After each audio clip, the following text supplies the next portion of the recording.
Welcome to Wired Hunt Weekly. I'm Mark Kenyon, and today we're discussing different ways to identify buck bedding areas.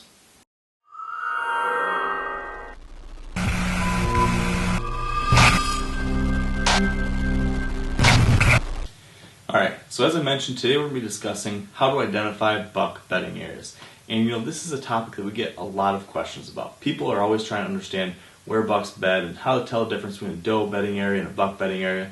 So today I wanted to discuss those two topics and then also take a look at a couple examples of buck bedding areas that I found to illustrate the concepts that I'm going to talk about. So let's dive right into it. So first, where are you going to find those buck bedding areas? And typically they're going to be in one of two general areas. Number one, thick, nasty cover.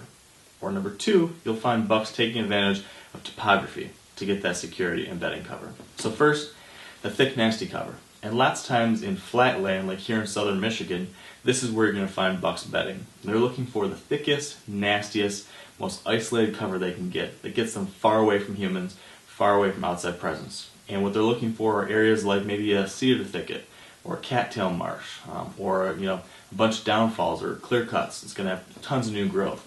Whatever it is that can really block them in there and isolate and hide them from outside people and things, that's what they're going to look for. They want to be far away from human intrusion and they don't want to be seen.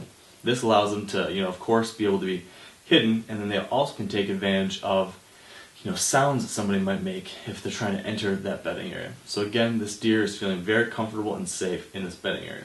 Now, on the other hand, if a buck is in an area with a lot more topography, maybe southern Iowa, these deer are going to take advantage of elevation to provide security. And they might be bedding on the end of a point, a knob coming off of a ridge, and what they'll typically do is they're going to bed with the wind to their backs coming over that hill or that ridge so that they can smell anything behind them, and they're going to be watching in front of them down in that valley or ahead of them so they can see any danger that might be coming from that direction. So again, they're protected 360 degrees by their eyes and their noses. So again, whether it be in the thick, nasty cover in flatlands or the elevation and topography in the hilly country, either way, these bucks are taking advantage of their different senses, the wind, and whether it be sight or sound, to make sure they're feeling safe. So let's assume now that you're in one of those thick, nasty areas or up on a ridge or point, and you're looking at what you believe is a bedding area. But how do you determine if it's a buck or a doe bedding area? There's a couple things to look for. First off, bucks almost always are bedded alone. They're solitary animals, so there should be one large bed off that point, or one large bed deep in that swamp. If instead you see a cluster of different sized beds in a circle, that's an indication that you're looking at a doe bedding area. Another thing that's going to clue you into that being a buck bed is if there's a rub or two or a cluster of rubs either right in or near that bedding area or leading to it. And third, very often bucks like to bed with some cover to their backside. So for instance, in the example of finding a bed out on a point, looking over a valley, a great thing that a buck will look for is that spot looking down and then maybe a big stump behind his bed or a downfall or a boulder. Whatever it is, they tend to like that extra cover behind them. So they can smell over their backs. They've got the big cover to the back, so again, anything approaching can't see them. They can smell anything, and then they can see everything in front of them. When it comes to a buck bed, there's a reason that buck is there. Bucks are particular, especially mature bucks, about where they bed, why they bed there, and how it's going to help them survive. So, with all that said, let's take a look at a couple examples of buck beds that I found recently to illustrate these concepts. Alright, so here we're taking a look at a topographic map of one of the properties I hunt in southern Ohio. And this spring while scouting, I found two great examples of buck bedding areas. I want to show you those. So first, we're going to take a look at the topographic map. We found both of these buck bedding areas at the end of points. You'll see here in the center where I'm going to mark with this red oval one of the buck bedding areas on this point, and then another buck bed right off this point here in the south corner.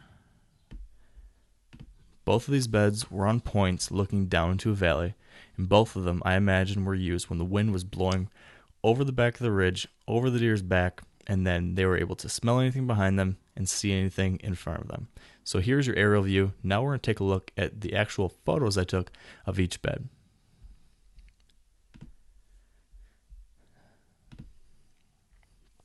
So this bed was the one found on the southern ridge in that point. And what you can see here is in the center of the screen, you can see the large oval of the single buck bed.